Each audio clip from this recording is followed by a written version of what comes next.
Born in old St. Louis, by the age of 4, Dad knew he was the best little crack shot the West had ever seen.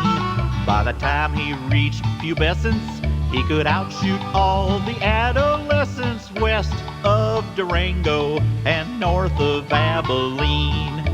Pharkus, Freddy Pharkus, famous gunslinging deputy Freddy Pharkus, Freddy Pharkus, frontier hero to be.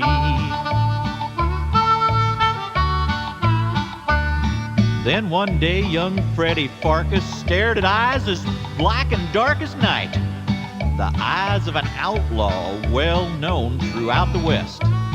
Oh, the tough kid's name was Kenny, and he outdrew Freddy Pharkus when he shot Freddy's ear off to prove who was the best. Now our hero Freddy Pharkus, with wounded pride and earless carcass, vowed to the heavens to give up gunnery. He'd be better off, he reckoned, with the lifelong dream that always beckoned, pencils not pistols and pharmacology. Pharkus, Freddy Pharkus, highest score on his SAT. Freddy Pharkus, Freddy Pharkus, 5-year college degree.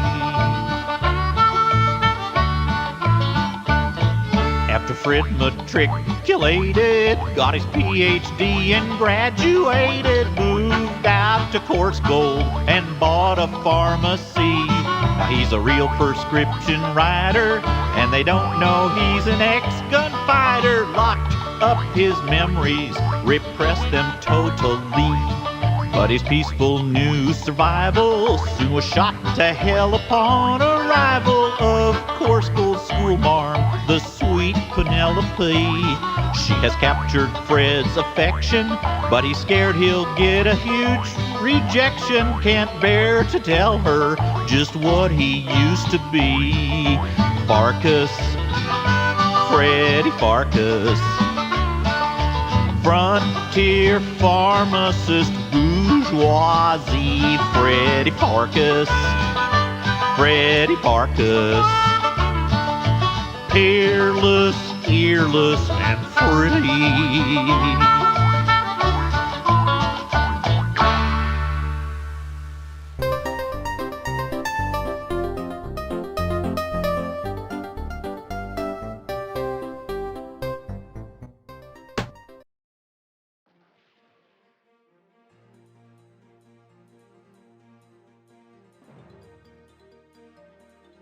Alright, so a few things to discuss about this game. I have prided myself basically throughout my channel. If you've watched any of my other videos, I talk about how I don't use walkthroughs and I just play them to figure them out, no matter how long it takes and all that stuff. Well, Freddy Pharkus, it got me one time.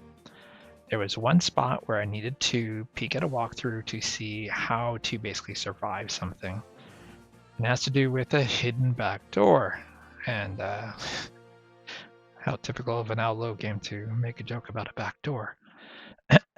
Anyway, so this hidden back door, I couldn't remember when I got to the part where I'm trying to survive this thing. I couldn't remember how to pass this thing. I didn't even know there was this hidden back door that I was looking for at the time. I'm just trying to survive this portion of the game where there's a shootout that's just happening out front, where these guys are just shooting their guns, and if you walk on specific screens, you just automatically die.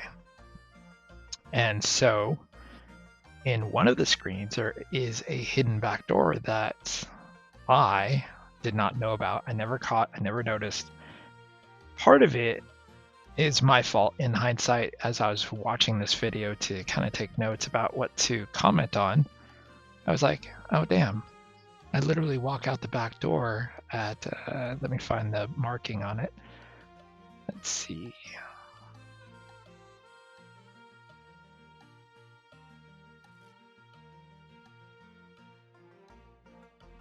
Yeah, so it happens twice where I go into the barbershop, and when I exit 2 times, one of it is pretty early on, like at the 7-minute mark, and then another time is at the 15-minute mark.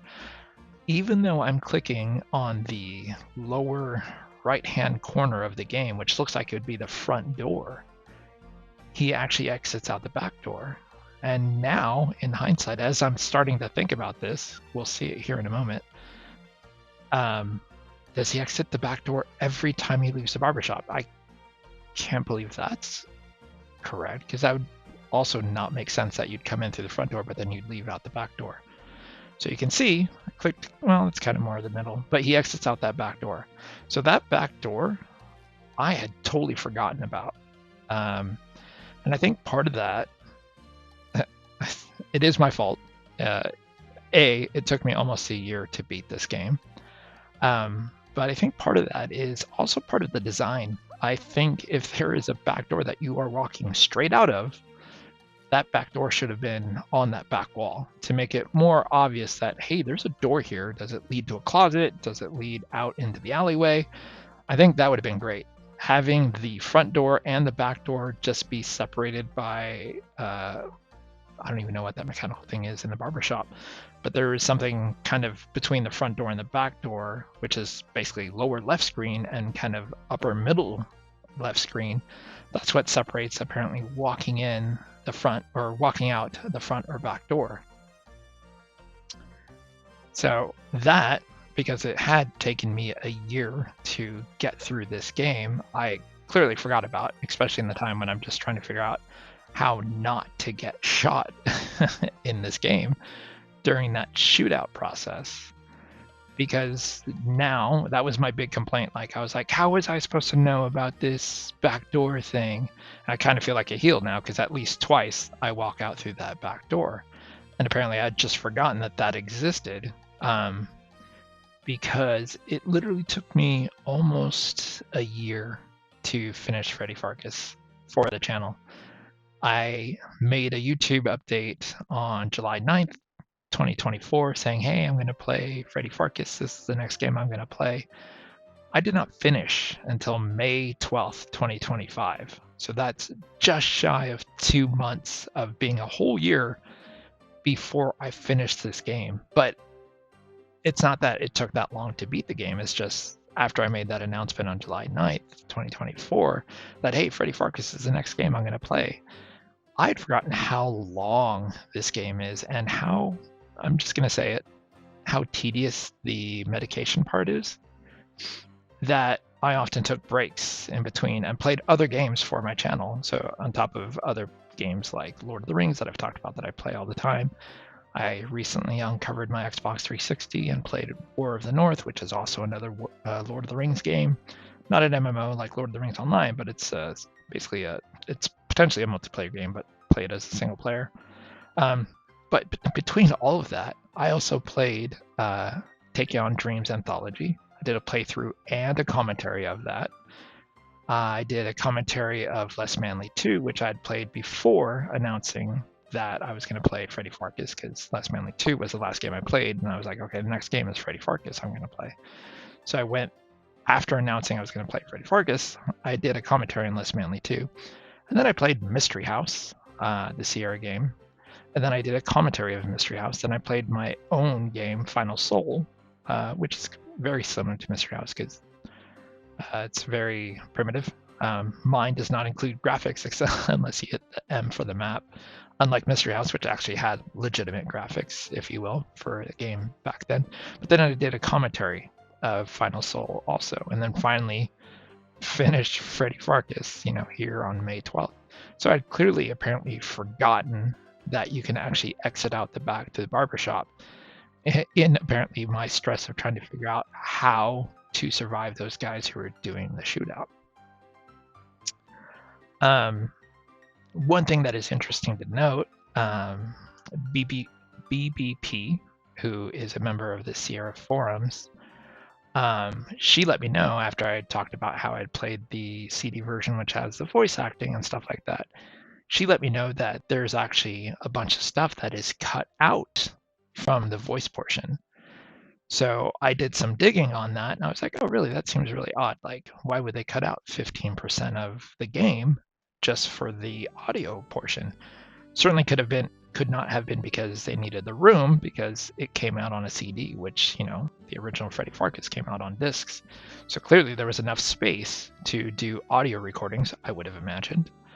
And as I was digging around for this, I discovered about 15% of the text was cut out of the original game when they did the audio version. So that means 15%, which is a pretty significant amount of the game in terms of text and stuff like that, was cut out. Josh Mandel made a comment that this resulted in a loss of jokes, clues, hints.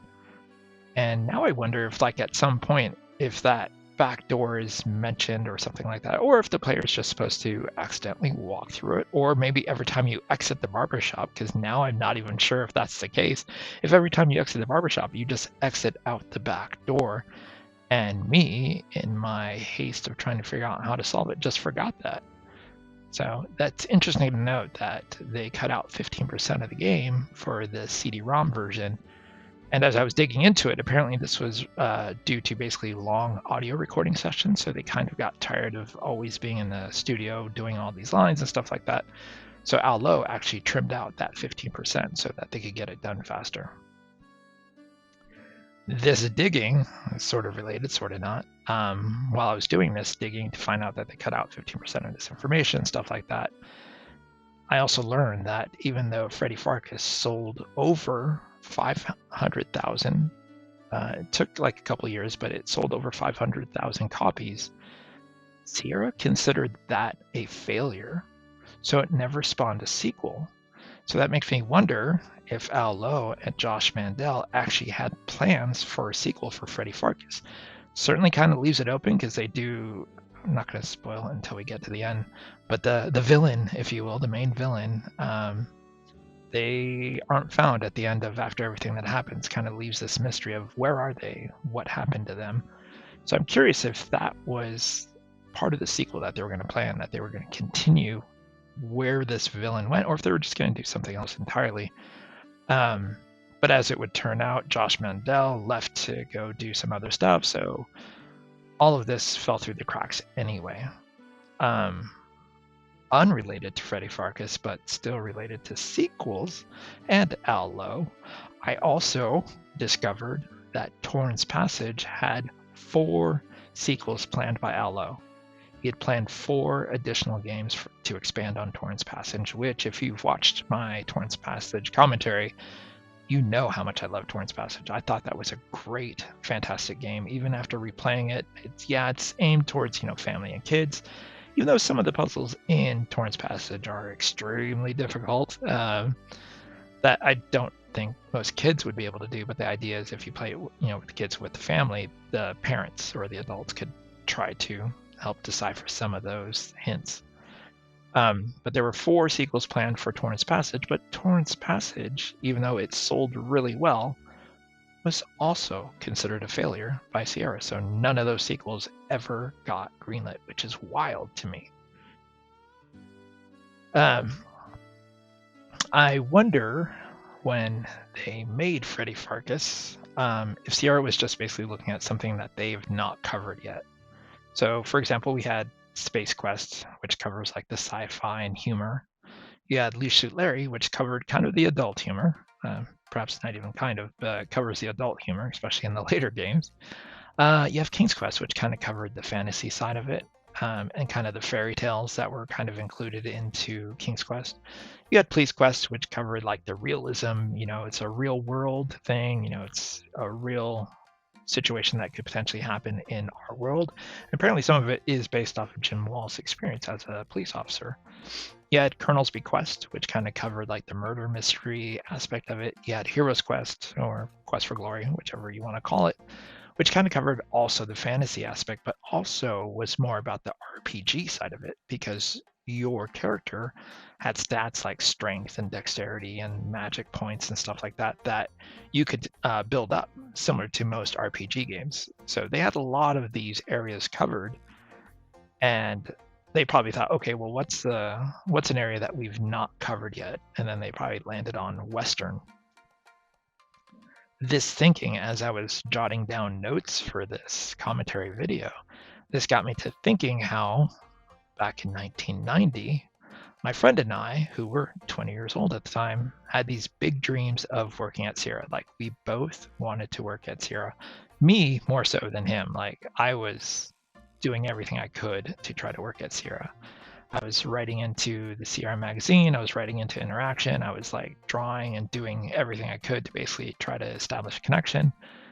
My parents and I, including our dog at the time, drove up there and went to visit the area and also kind of do a quick interview. So I was definitely trying to get my foot in the door, even if it was doing customer service first, because my idea was if I could just get into their customer service department, that gets me in further and I can try to say, hey, I have some game ideas I'd love to try to work out. So there we are, my friend Sean and I, who are 20 years old at the time, and we did the same thing. We kind of just wrote down a list and said, these are the type of games that Sierra has made. What's one that they haven't covered? And we landed on prehistoric. So we're like, okay, let's you and I like hash something out that is a prehistoric game, and like let's see if we can send it to Sierra and see if they'll hire us, because we're 20 years old. We're dreamers at this point. We're confident that our creative energy would be able to do it. And so we developed this game idea called BC Quest, which stood for Before Civilization Quest. And it featured this caveman and stuff like that. And so as I was thinking about this when I was writing the notes for this commentary video, I ended up basically pausing my notes here and then compiling a video real quick. It was supposed to be real quick. It was supposed to be like a 5-minute video.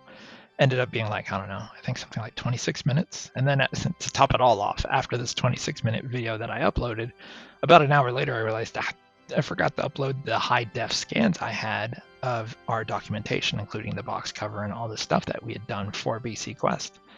And so I made a second video called BC Quest Part 2. So if you search my channel for BC Quest, you'll find a video that I talk about. It's a lot about like Sierra's history, because it leads into one of the reasons, maybe not the reason, but the reason that they could use that our game was not accepted by Sierra. We would go on to discover that Sierra did a game for a third party, which is a comic strip called BC. And they called this game BC's Quest for Tires. So they basically wrote us back saying, hey, this is too close to a game we've already released called BC's Quest for Tires. And so I don't remember why, but like Sean and I, pretty much at that point, were like, oh, shut down.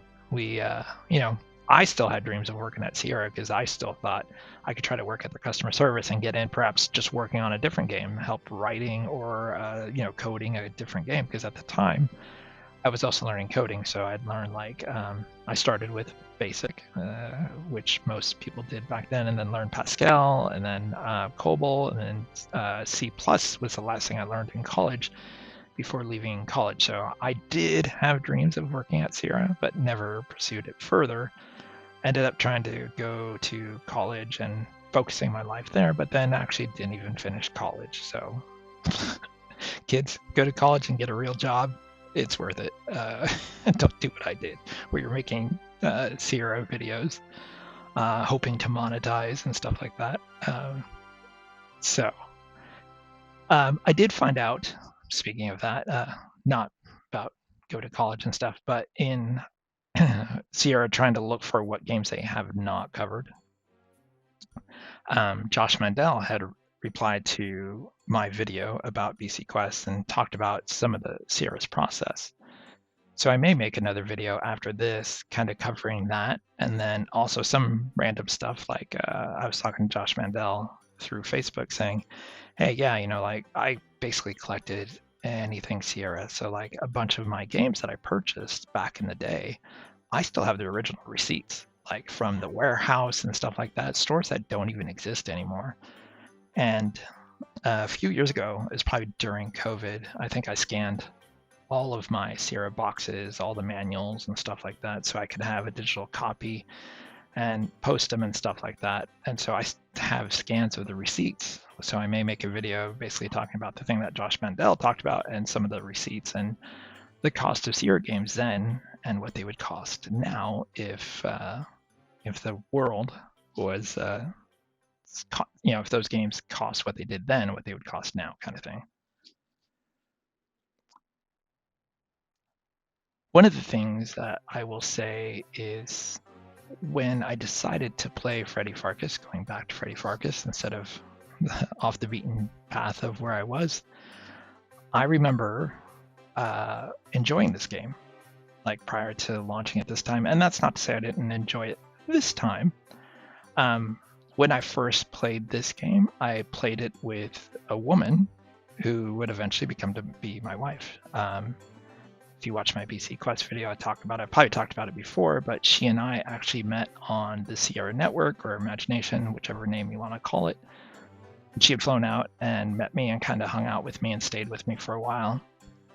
At the time, I'd spent 2 years in Tennessee living there.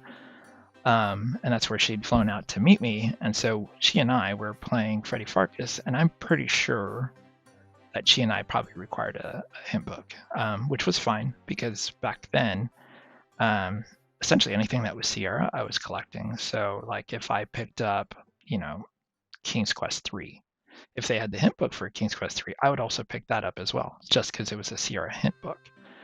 Not that I may have needed it or anything like that, but I just bought it because it was a Sierra thing, and I was avid, addicted, whatever you want to call it, to anything that related to Sierra. So when she and I played it, I remember her and I having a good time and enjoying the game. Playing it again for the channel, however, I am going to say that it is quite fun. I actually enjoyed the game, thought it was really well done, and I thought the voice acting in the game, especially like the sheriff and the bartender and all these characters that they did a really good job with the voice acting and really bringing the game to life. Now, the one thing I did not like is the mixing of the medications that you'd have to do as the pharmacist. I think the biggest issue that I have with this is that everything in the cabinet, and there's something like 35 items up there, everything up there is in a chaotic order. So it's not even like it's alphabetical, so that it might be more helpful that if you mouse over to the first one and it starts with the letter A and you go to the second row and it starts with the letter F and you're looking for something that starts with the letter E, it's somewhere in the first row and you can quickly kind of scan across the top to see if what you're looking for. Because it was in such a chaotic order and I would have to mouse over each and every thing. And while you're on this screen trying to mix the stuff, the timer for you does not stop. And so what kept happening, and it happened primarily initially when the horses get gas, mixing the medication, I was moving so quickly, I often messed up. Like, if there was a sodium something and another sodium something, sometimes I grabbed the wrong sodium thing and tried to mix it, and it would tell me that I messed up, didn't do it correctly. So that was a huge issue for me, is because they were so chaotically ordered and there were so many things to mouse over that I often ran out of time. So one of the things, if they are going to have a timer in a game, I wish that while you're on the screen trying to mix it, the timer would stop. Because they should know that this whole screen for the medication part is part of the copyright protection, which I get, it makes sense. And it's really well done because it's so chaotic. But I wish the timer, if you're going to put a timer in, I wish they would have stopped the timer, knowing that everything in this medicine cabinet is kind of chaotic. If you have the actual manual, you'll be able to basically get through this and not try to second guess and try everything over and over and over again until you get it right. Because trying to mix whatever 20 different things, the probability of getting that correct with the amount of mixture is almost impossible without the manual. So I kind of wish if there was a timer that while you're on the screen, the timer would actually stop, so that you are not panicking and trying to quickly mouse over all these things and get the right amount. Click it 8 times into the vial, and then, whoops, I clicked 9. Now I have to dump it and restart again. Wish the timer had stopped on that screen. Or, you know what? Just don't do a timer. Just don't do a timer.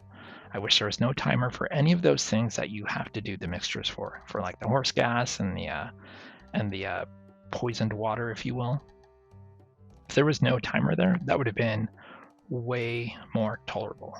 But what kept happening is, as I was playing this originally, back when I first said I would start playing it, I often ran into where I was losing, and I was just like, this is not easy. Like, even though I have the manual and everything, I'm trying to beat this timer that's getting the best of me almost every time, because I'm mousing over all these things, trying to find the right one, doing the mixture and stuff like that.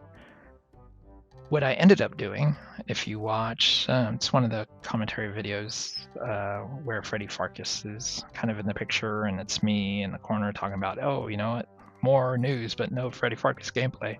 I actually talked about what I did is I ended up going into that screen, grabbing a screenshot, numbering all those items 1 to, I think, 35. I think there's 35 things on that counter. So this screen essentially. So I did a screenshot of this, numbered each one of those things so I would not have to mouse over them.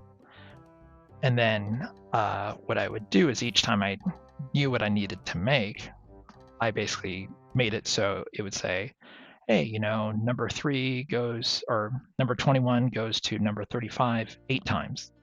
And then, number 3 goes to number 5 twice, or whatever, those numbers.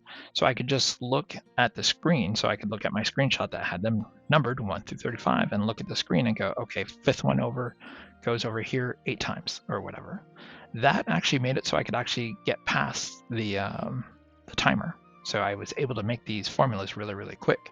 So if you are playing Freddy Pharkus and you are fed up with that timer, I highly recommend doing that as a trick. Check out my other channel update where I talked about that, and you can see it where I was talking about what I made.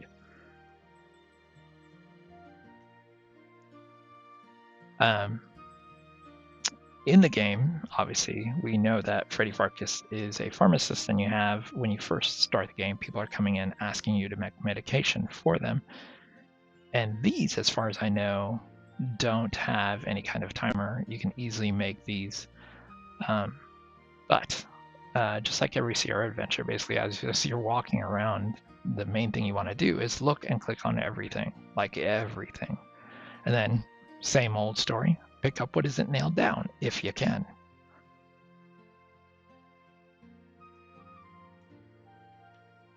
So this is we're now in Act 2, where I was talking about the horse gas, where if you don't do it, the horse gas eventually will kill you and everyone in Coarse Gold.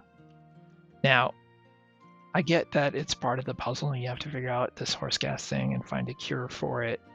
But let's think about this realistically. If these horses indeed did have a problem with their flatulence, they would, as they farted, the air. See, that time he went out the front door. So I'm not crazy. It doesn't always go out the back door. Sorry. Going back to the flatulence, if they farted, it would essentially, just blow downwind. So the worst thing that's going to really happen is the town below is going to get, some stinky odor. So I get it, part of the game to make this puzzle work, that you need to say that this flatulence is stuck in this sphere that does not leave this area of Coarse Gold.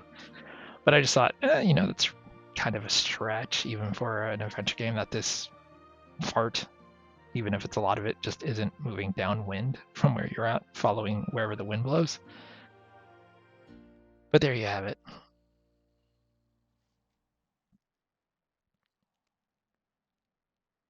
I will say that one of the downsides, now that I'm thinking about it and doing this commentary, watching the video as I talk to it, is because I did do just the audio, that I can't see what's being said. So I'm kind of, because it almost took me a year to play this early part, I can't remember what's actually being said between the characters. Whereas if I had the text, even if it's sped up, I'd be able to at least read what was being said and be reminded of what was happening in the game at that time. But with it just with audio, I'm kind of forgetting what some of the audio here that is being said, which is unfortunate because I would like to talk to it more. But I don't want to watch my own video of 6 hours and then take notes and then speed it up and try to time the speeding up portion with what's being said dialogue-wise. I'm pretty sure, not 100% sure, but I'm pretty sure in the settings that there is an option to turn on both audio and speech. Or, sorry, audio and text. See, this is one of the times where I ran out of gas, I ran out of time, and the gas ends up killing myself and apparently everyone in Course Gold. So some of these clues, or sorry, some of these puzzles are also kind of difficult because we know that there's an issue with gas. And if you think about it, what you would need to make is probably a gas mask of some kind. So we got a can, which made me think, okay, that's the part that you put on your mouth, which I vaguely remember from when we first played it. But I could not, for example, remember how to make basically the rope that goes around it and what we might need. And just by randomly clicking at the blacksmith thinking, oh, he'll probably have a rope or something like that that I can use to basically tie around. I randomly clicked and got coal, and I was like, okay, well, the coal will help filter it. And so we just need to figure out how to make the rest of this gas mask. And sure enough, everything is basically here. The coal, the belt, and now you have a gas mask. So that that puzzle, it makes sense because you know that the problem is flatulence and that the problem is gas and that you need a gas mask. But the idea of creating this gas mask, that is a difficult puzzle to try to pull off. I mean, granted, most of the stuff is in the same spot. You got the cans. The can is from, I believe, Mom's store. It's the can of beans. And then, you know, the coal and the belt are essentially at the blacksmith area. So they're right there, but piecing together that logic that you need a gas mask is there, but then how do I put that together? But, you know, it's not a Sierra game if you don't have some really, really insane, difficult puzzles. So the other weird part is you want to capture a sample of it. So what you need is the paper bag, which I'd already gotten previously, but I remember them mentioning that there's a paper bag in there. You should look at your inventory more often. And then you basically go up to the horse and you have to time it just as they fart. So you can't just click the bag on their butt. It has to be when their tail is up to catch the fart in the bag, which is wild. So now that we have the gas in a bag, which is weird, you can look at the manual and see what needs to be done next. Basically how to cure a problem with flatulence, which is going to lead us right back to mixing medication. And I think I also fail a few times here. I do like that when you talk to the piano player, you can actually tell him to change the music, which is kind of cool. I like that they went that far to make different tracks that you can talk to him to play.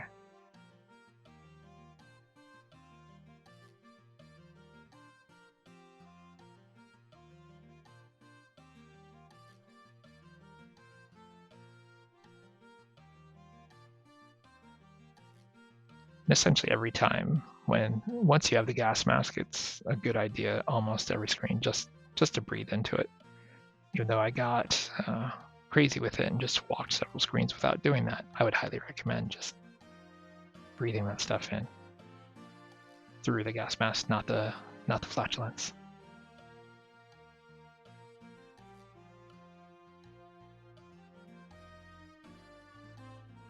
I remember this part also being difficult because I realized I have to look back at the manual because it's by the color code and stuff like that. So I had to redo this whole part. And that's one of the things probably, right? So when I originally played this game with my now wife, there was no PDFs or anything like that. See, I failed because of flatulence. There was no PDFs or stuff like that. So for example, there was no GOG, there was no Steam and stuff like that where you could get these games essentially digitally, including the documentation. So back then, you had the physical copy of the game, and you also had a physical copy of the manual, which made looking at the manual much, much easier to do. So I do have the original in my garage. All my Sierra games are in plastic bins, nicely tucked away. But the idea of having to go into my garage and dig through these bins each time to get a manual was a little rough. So way back when I discovered GOG, I would buy these games on GOG, to both support these adventure games. I don't know if anyone at Sierra sees any money. I doubt it because Sierra doesn't exist. But also because it was just convenient, right? So if I wanted to play King's Quest IV, I could just go to GOG, whatever machine I'm on, sign in with my account, download it. I'd have the game and the manuals. At home, I only have a single desktop with a single monitor. So when you need the manual, you're either alt-tabbing or having to dig it up and stuff like that. So most of the time, I dug up a very old Alienware Windows 8 laptop that I kept to the right of me, where I'd keep the PDFs open. So if I needed to look up what needed to be made, I'd turn on my old laptop next to me, because I usually leave that thing off because it's ancient and old, and basically launch the PDF, see what I need to make, basically make a note of what I need to make, and then basically reload the game and start playing again. But back in the day, you had the game out and you had the manual next to you, and it was just much easier to flip through the manual because you had a physical copy of it. Now, with everything being digital, these copyrights are kind of a little bit of a pain.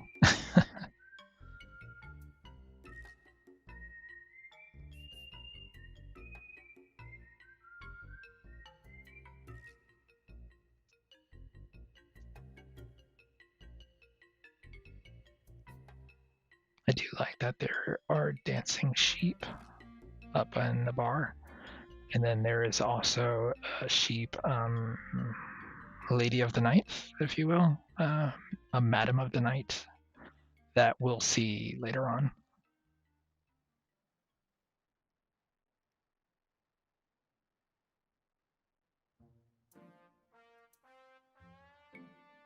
So we get some of this rare beer because now there's a snail stampede that's coming, and you need a key to basically pop the cork, or pop the cap, not the cork, since it's beer. Then what's interesting, when you cross this bridge, it says this bridge only has like 1 or 2 more times you can cross it, which reminded me very much of King's Quest 3, or King's Quest 2. Sorry, it's King's Quest 2 where you can only cross the bridge so many times.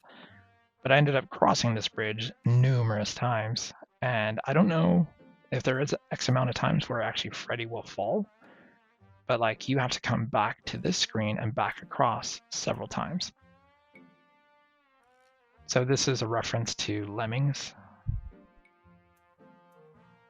And then those 2 vultures will be seen later. And then just after, after that whole thing with the snails, you don't even have to leave the screen. There's ants and a actual person from India who's sitting on top of this anthill, and it's against his religion or whatever to leave the, or actually not leave, but to step on the ants. So he won't leave because he might step on ants. So now you have to figure out how to get him off of that. And what's weird now that I think about it, so when that snail stampede came, I picked up a snail before I put the beer down just to see if you could do anything with the snail. And now in hindsight, I don't remember the snail ever being used for anything else. It might be that I've just forgotten. But I remember this ladder over here, so we're gonna take this ladder from this slide. And what we'll do is we'll use that to basically help the individual basically get off that anthill without stepping on any ants. I do wish, while we're here, I do wish that they developed more between Penelope and Pharkus. What's really weird is that she makes dialogue about how she had only seen him as a pharmacist before, but now she's kind of more attracted to him because he's kind of doing these manly, heroic things. And spoiler alert, she is the big bad at the end. So you would think that she would be more annoyed that Freddy is doing these heroic things than she would be more friendly towards it. But I do wish that they did develop more between Penelope and Pharkus, so that when that reveal is done and you discover that she's the big bad, that it feels more important. Because her revealing herself to the big bad, I mean, nothing ever happens between you two, and you just basically talk and that's it. So when it's revealed that she is the big bad, it feels a bit hollow. And so now that makes me see, now every time I think about how this game is missing something, now I'm wondering, hey, I wonder if that's because of the 15% that was cut out of this audio version. And now I'm wondering, you know what, I probably will. At some point, not anytime soon, I'll probably play the text version of the game and see what is indeed cut out and missing from it, because there might be things like stuff between Freddy and Penelope that is also being cut out that wasn't really relevant or too strong of a joke, so they just cut it out. All right, but that's not anytime soon. Like my dose of Freddy Pharkus, it's been met for a little while. So I'll probably come back eventually and do the text version of it, similar to how I eventually want to go back and play Quest for Glory and go from the first one all the way through the fourth one. One day I'll probably play the fifth one, but the fifth one is by far my least favorite. I don't like the 3D of it and stuff like that. I don't like how combat works, how you can accidentally click away and he walks away from combat, whatever. Anyway, I would like to go through Heroes Quest, Quest for Glory, 1 through 4 with the other classes. So I want to do like a thief and play it all the way through. And I want to do it as a mage and play it all the way through, because each one of them has a different way of solving certain parts of the puzzle throughout the game. So eventually there's other games I'd like to do and revisit in that regard. So I'll probably do the same thing for the text version of Freddy Pharkus.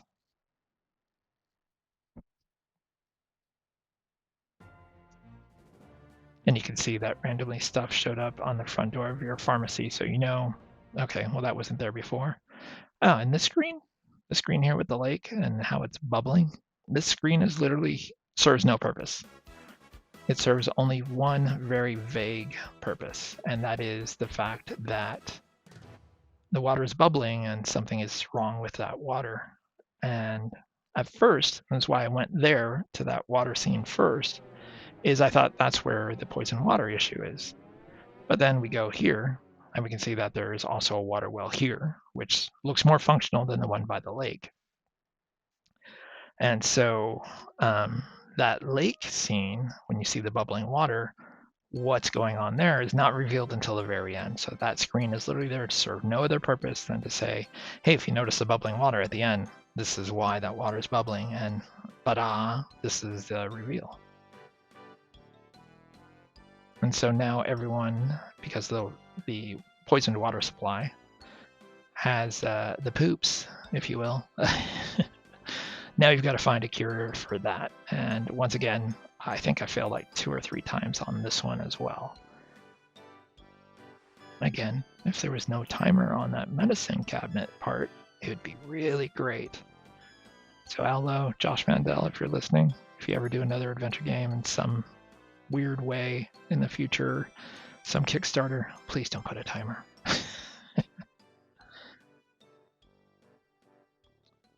All right, so we see Cedric here, and we see the vultures are looking at Cedric, and they're kind of nodding their head. I do know that there is a point where these vultures are they've actually killed Cedric, and they're actually feeding on Cedric. But the reason we came back over here is to go get that ladder again, because we need to climb up to the watering thing. Some of the dialogue of the random people of Course Gold, I'll say, that are walking through the streets, like this woman.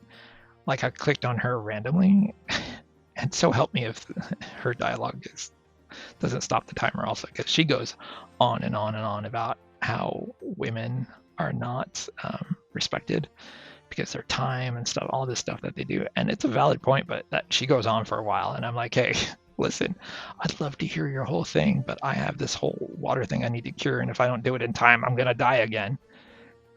So slowly figuring it out and find this thing, and I can't. When I realized I don't have the cure, it took me a while to get down from there. And so what ends up happening, you'll see, is because I was stuck up there for a little bit and sped up. If you watch the normal playthrough, I'm stuck up there for a good minute and I died. So again, the cheat sheet thing that I made to number all the things was a lifesaver, because it helped me basically quickly figure out what needs to be mixed with what and what the dosage is. So if you are playing this game, like I said, take a screenshot of that medicine cabinet, number it, and then basically write down what needs to be mixed with what and how much. And it's a game changer, literally. All right, so we're in our room, which is actually the first time I even understand in this playthrough that there is an upstairs to the pharmacy. So while I'm here, I'm just clicking on random stuff. And there is stuff up there that you can get that you'll need later, similar to the game where I grabbed the paper bag long before I actually needed it. But he tells you basically there is a fire that's happening. And this part was also difficult to figure out, because I thought, oh, well, just throw it. And then, no, that's not enough. And basically, there's nothing you can do. But then I saw the seesaw and I thought, oh, jump from here, like from the swing, to catapult it. And what's interesting is when you try to do it from the swing to the seesaw, which to me is the most logical thing to try here. Like, you know, you click on yourself to swing and then try to do it. You either fall into the poisonous lake and die, or it basically tells you, hey, your knees would never survive this jump. Or it hits you into the house, or not the house, but the schoolhouse. So I kept trying this, thinking that this is most obvious way. Like, this is clearly the way it needs to go. And you can see I died quite a few times with this method. And then what you actually need to do. So now I'm just trying to save it from the swing, because I'm pretty sure this is confident, you know, this is what I need to do. You actually need to click not on the seesaw, but you actually need to click on the roof. And so you don't jump from seesaw, or you don't jump from swing to seesaw, which to me makes the most sense. You somehow leap from the swing all the way over to the roof, which seems more difficult. But then from the roof, then you jump down onto the seesaw, and then that will propel it over to the building and put out the fire. Now, to me, that tree looks much more forward-facing, so it looks like it's actually next to the seesaw, which is why I was so hooked on the idea that it is the seesaw that you have to jump on. And so when I jumped on that roof, that was when I played, mostly by accident. I was just clicking in different spots when I jumped to see if I needed to jump a specific distance, if you will. And so I ended up clicking on the house, mostly just trying to do a swing higher, and he ends up jumping on the roof. So that was purely accidental. We head over to the Madame's house, because it stays nighttime, so you can walk around. Pretty much everything is closed. So you basically walk around until you find this area, and you overhear them talking about their plans. Oh, and if you were watching the playthrough, you may have noticed, like, originally I had a bunch of save games in there. When I reached the end where it says, hey, you have to overwrite a save game, what I always do is I Alt-Tab out of the game, move all the save games into their own separate folder, and then Alt-Tab back into the game and create a new save game.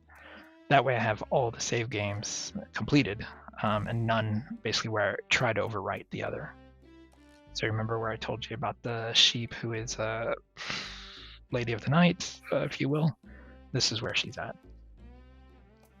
And so on the table, there's those postcards of, I think they're from France, where it talks about some naughty girls.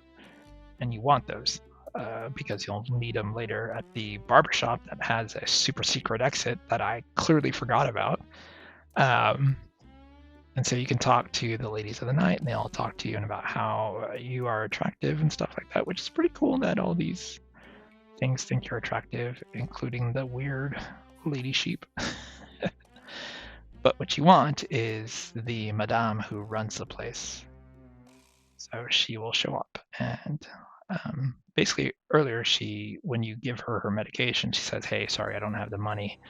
Can I pay for you? Can I pay for it in exchange for like a favor?"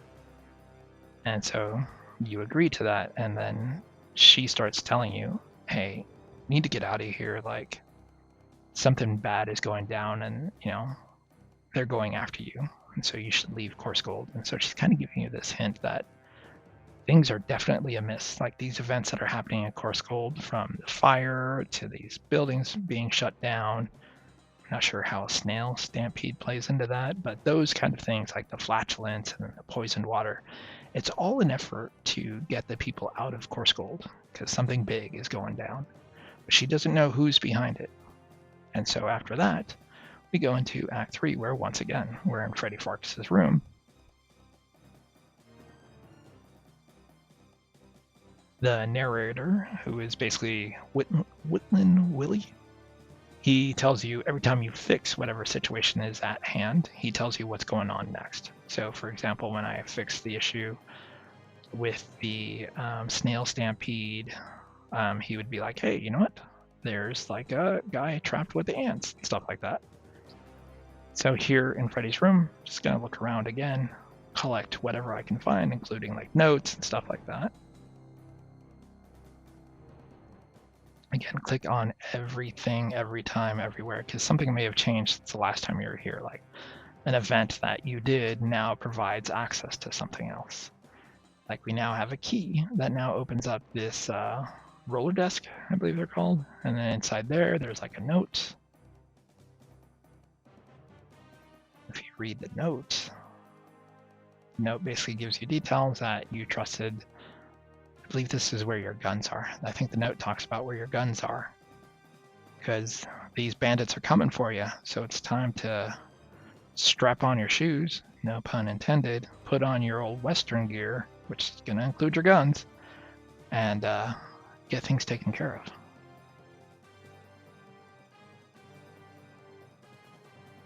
So immediately there's horse poo. So you clearly know that was not there before, so it's time to pick up the horse poo, which you successfully do.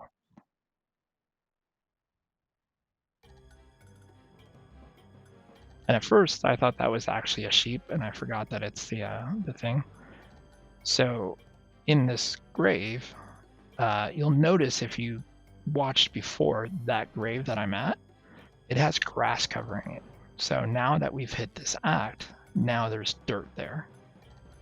Now, I'm not sure why they had grass covering it first and then dirt later. You would have thought that Freddy would have come here, dug up the grave, and then afterwards it would have had dirt should you basically rebury the grave. And so that stuck out originally as to which graveyard he was possibly in, because his is the only graveyard that has grass on it, which means that grave hasn't been touched in a long time.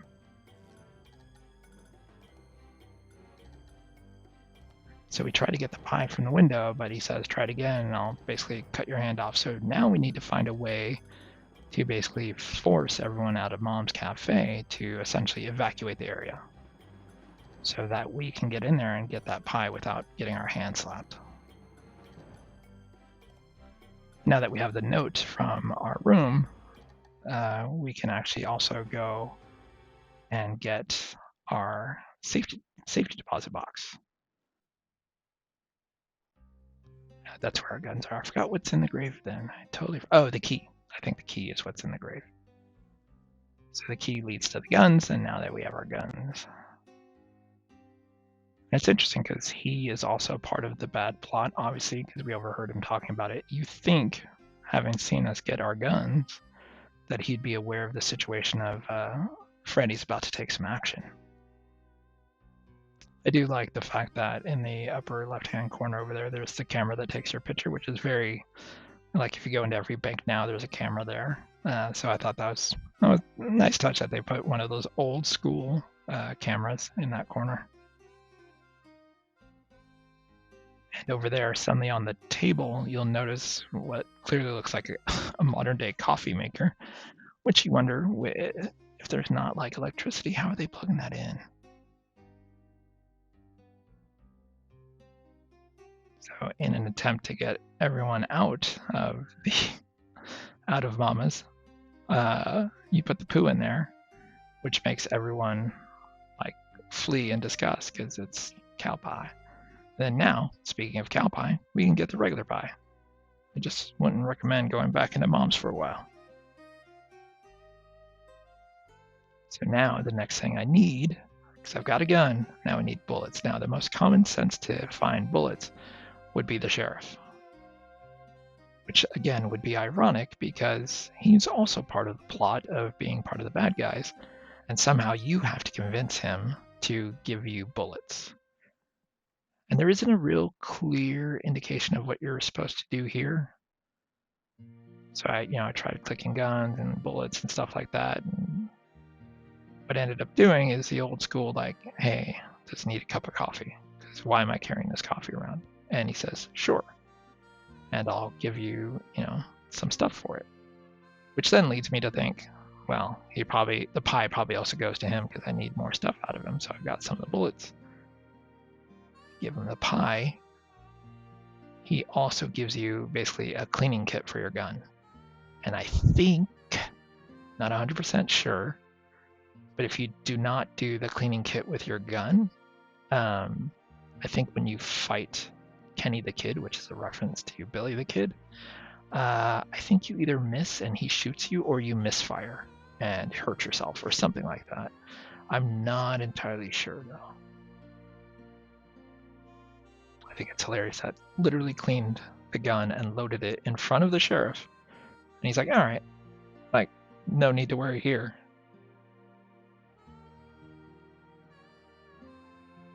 All right, so our trusty pharmacist is here randomly. And he says, hey, now that you have a gun and it's loaded, let's do some shoot testing. So you put the bottles, and here's where I thought I really, really, really messed myself up. Because after I'd emptied the bottles and done that stuff, I also refilled it after. So I got some of the bad water again, and I thought, do not tell me I just screwed myself over, because now I'm going to drink the water and have the basically dysentery or whatever. But thankfully he just drinks it, runs to the bathroom, and he's all good. Now, mini games, not always fun, but this one's relatively easy. They're kind of on the thing, and then he says, hey, let's spice it up. I'm going to throw some at you, or hold some up, and then stuff like that. It's relatively like a good mini game because you can pick what level of difficulty you want, and it's easy. If you pick easy, there is a battle near the end with our beloved Penelope, and that sword fight is not, well, I didn't find it easy. So I did one sword fight. I'll talk more to it when I get there. I'll just wait. So, okay, we've done the gun thing. We're a pretty good shot. Now he says, you should disguise yourself so these people don't know you're Freddy Pharkus. And so we need to create a fake ear, which seems wild. So now to wander around and see what I need to do. So the first thing I'm going to try is dirt, because I see that gray, so I'm thinking, okay, maybe that's relevant. And it's not. It's just actually the dirt from the grave that he picks up clay. I thought that black part of it was the clay, but it's just anywhere on that grave apparently.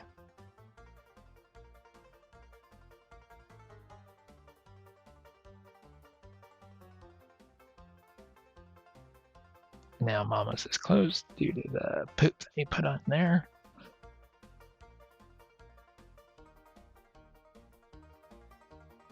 So I'm trying to ask him, like, hey, I have this wax and need to make an ear. Like, how do I do this thing?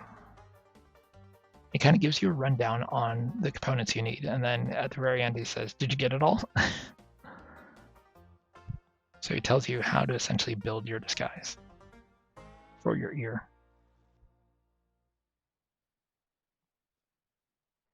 So now that he's gone, when you go back in, his whittling knife is gone, which you'll need to help create your ear. So one of the components I need is metal, and the most logical place to me would be the fact that it is over by the smithy. Now we see this guy thrown out, and usually with most things, if you see something randomly new, it's something you need to click on and do. But in this case, it's not. It's just someone thrown out a window, and then you talk to the boy, and he's like, oh, I'm just used to it now. So clicking around the smithy to see if somehow metal has appeared here since I last checked, and does not seem to be the case.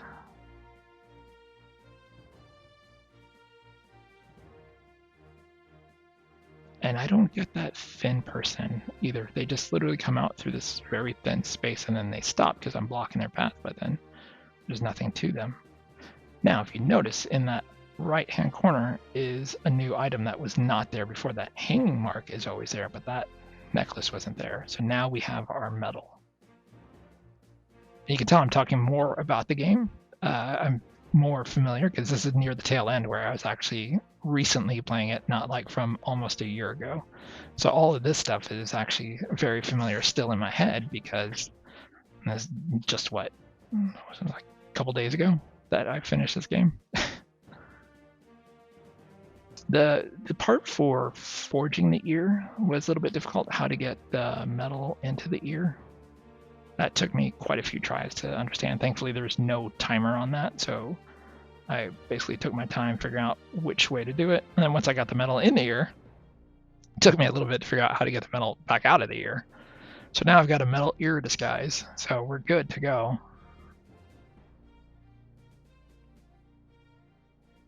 But now we still are missing, we need our cowboy boots. So we need our boots, and he's still gone. All right. So now we have to get our boots, which earlier in the game, there's two things here. I don't know why he's singing, but on the ground there are boots, and then there's also that laughing gas, that green and white canister on the shelf. And I don't know who the guy sitting in the back reading the paper is. I don't know what that reference is either. But anyway, now we have our boots, we have our guns, we have everything we need. We have our lucky handkerchief that we also took out of the vault when we picked up our guns. And so Freddy is ready for Act 4. Let's do a showdown.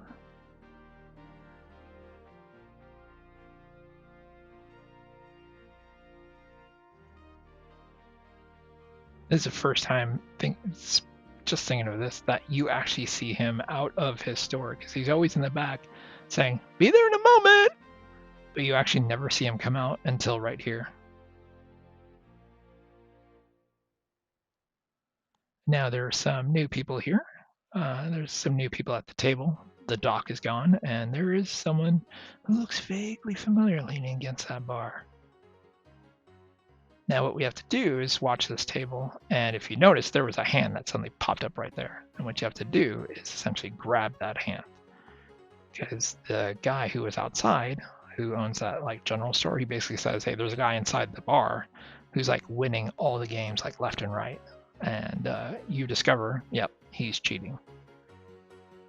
So this took a few times. I think I edited it out because I think it was about 10 times that I tried and I couldn't figure out what to do.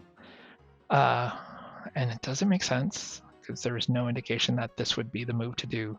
But you shoot the bar railing on the bottom and then hit him.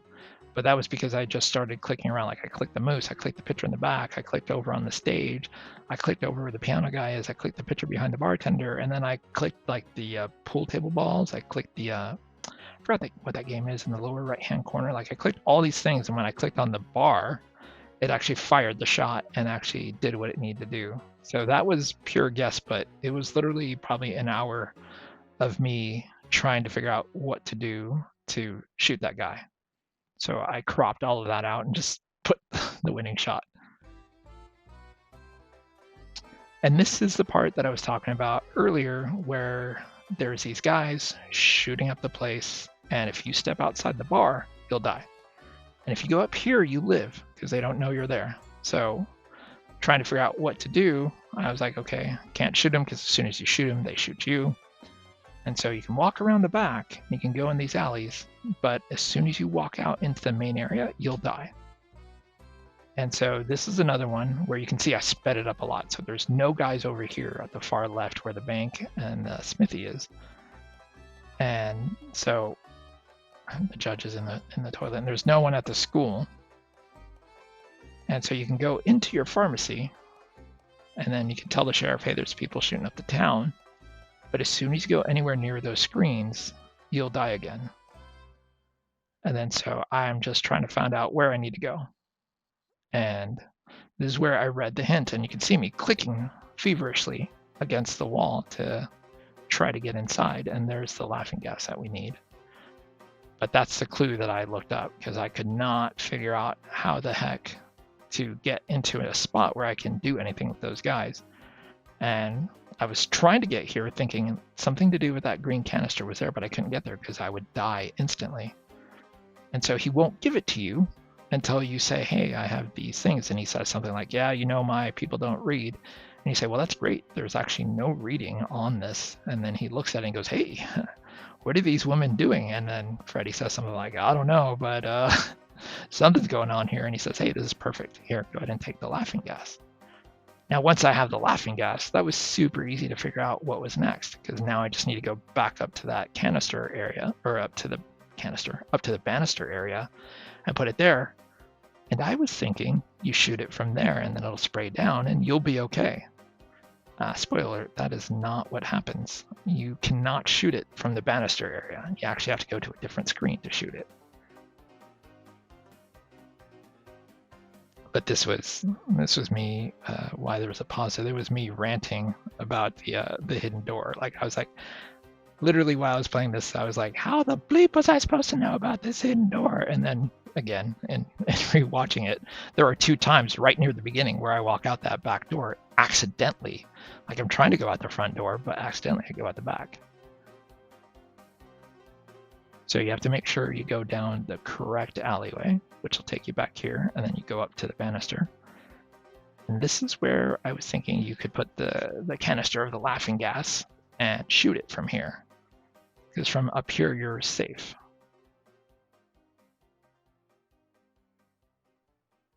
So it turns out you cannot shoot it from there. It would have been great if they would have done a scene where you shoot it from there and you end up laughing with them and then they find you and shoot you. That should have been a death right there, but it's not. But you can see from here, you can see that canister poking out right above that thing. And that is only because when I came down here before to overhear it, I was like, oh, that's cool that you can see the whole background of the town. Like, it's it's like a smaller version of the town, and they did a good job rather than just making a desert sky. So when you shoot that, they all fall down laughing and pass out. So you're good to go. You've solved another thing, Freddy. But your troubles are just beginning. Because now, here come the brothers.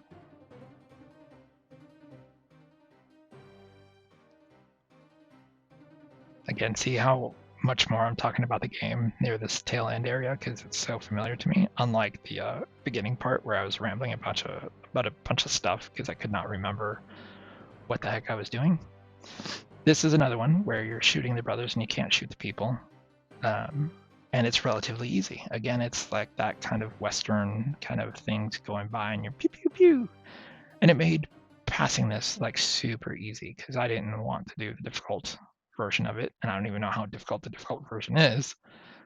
But being able to do a puzzle, something like that was easy to pull off, and you have an option of using easy, medium, or hard. Really makes the game better in that regard, which is one of the aspects that I really liked about Freddy Pharkus right up until that sword fight. So now we're facing off with Kenny the Kid, who is the same individual who shot off your ear the first time. So the shooting happens, and you shoot, and it looks like it's going poorly for you, Freddy. It looks like good old Kenny got the best of you again. This time he shot off the other ear. But don't worry, before you bleed to death, take your lucky handkerchief, put it on your ear, and stop the bleeding, and you should be good to go. And here's where it gets kind of weird, because you see Penelope is packing up, which is really not uncommon because everyone in Course Gold is leaving. But as you talk, she basically draws a weapon on you. And then she says, drop them. And if you don't, I think she'll shoot you. So what you have to do is basically click on your gun to drop it, which also, ironically, will drop something else. Drops your pants. You'll notice that there's that thing next to you. So if you quickly grab that, hold it up, the shot fires. You go to pull up your pants to get your gun, and then she throws her gun at you and hits you in the head and knocks you out. And it's here where she reveals like the typical villain thing. And she even makes fun of that remark of like, oh, I guess I might as well tell you my big plan. And basically it's the outtakes of this part are absolutely wonderful near the end of the game, where she's like, why am I even doing this? But she reveals that what she has found is that there is oil here, and she needs everyone out of Course Gold to leave so she can buy the property dirt cheap. And all around you on that floor, that is indeed the oil, and that oil is what was bubbling in the water. So there's all this oil in Course Gold, which I don't think actually really happened. But she says, oops, knocks over a lantern. And so similar to the swing, you basically click on yourself and rock yourself back and forth. The silver ear is what you grab. And I clicked on it thinking, okay, that's going to do it. I've cut the rope. But then he doesn't do anything else. Like, he's still tied up. And so I end up burning. So I need to do this whole segment again. You can see, even if you watch my playthrough, I'm just hitting enter really, really fast. So rock back and forth and get the ear cut. And basically cut again. Then you're free. This is the part that gets difficult, because what happens is you'll see right above her head there's two sabers or swords, whatever you want to call them, and you engage in a sword fight. Now, the first time I was playing, I was just like clicking, and you can see that I lose ground, gain ground, lose ground, gain ground, but I eventually do end up losing the fight. And then in the second time, I thought, oh, okay, maybe I need to parry her moves, so match what she does. So if she swings up, you swing up and try to block and then hit. And then I died way faster on that version, and I'm doing easy on both times, and you can see how fast I died. When I did this one, I just madly clicked the sword, and I beat her super fast. So I was just clicking basically kind of up and at her, and I beat her super fast. So I don't know what the mechanics of that sword fight are, because it is not clear at all. And then good old Kenny the Kid, who seems to look like Ken Williams in that picture, has come back, and he's going to take care of you. But if you click your ear and throw it at him, you stab him in the throat, and that kills Kenny the Kid. And then you put RX in her thing, and then the fire from down below continues, and then there's a huge explosion. But then Willie over here talks about, like, after the explosion, they did a search and they couldn't find Penelope's body. So does that mean that Penelope also jumped out of a window and escaped? Was there a Freddy Pharkus 2 that never saw the light of day, because apparently 500,000 copies selling was considered a failure to Sierra? The things that we'll never know.